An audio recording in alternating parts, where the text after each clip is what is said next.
The third book of Moses, called Leviticus, chapter 1. And the Lord called unto Moses, and spake unto him out of the tabernacle of the congregation, saying, Speak unto the children of Israel, and say unto them, If any man of you bring an offering unto the Lord, ye shall bring your offering of the cattle, even of the herd, and of the flock. If his offering be a burnt sacrifice of the herd, let him offer a male without blemish. He shall offer it of his own voluntary will at the door of the tabernacle of the congregation before the Lord.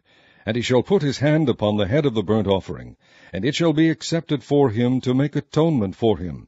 And he shall kill the bullock before the Lord, and the priests, Aaron's sons, shall bring the blood, and sprinkle the blood round about upon the altar that is by the door of the tabernacle of the congregation. And he shall flay the burnt offering, and cut it into his pieces. And the sons of Aaron the priest shall put fire upon the altar, and lay the wood in order upon the fire.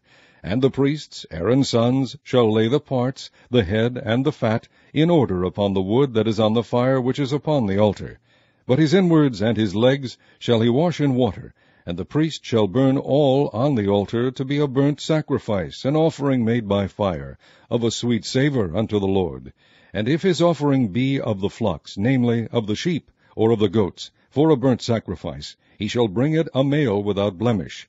And he shall kill it on the side of the altar northward before the Lord. And the priests, Aaron's sons, shall sprinkle his blood round about upon the altar. And he shall cut it into his pieces, with his head and his fat, and the priest shall lay them in order on the wood that is on the fire which is upon the altar.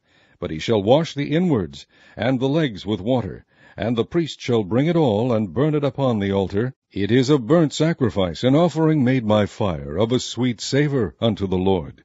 And if the burnt sacrifice for his offering to the Lord be of fowls, then he shall bring his offering of turtle-doves, or of young pigeons. And the priest shall bring it unto the altar, and wring off his head, and burn it on the altar, and the blood thereof shall be wrung out at the side of the altar. And he shall pluck away his crop with his feathers, and cast it beside the altar on the east part by the place of the ashes.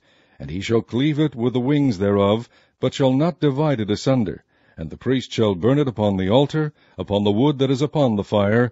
It is a burnt sacrifice, an offering made by fire, of a sweet savour unto the Lord.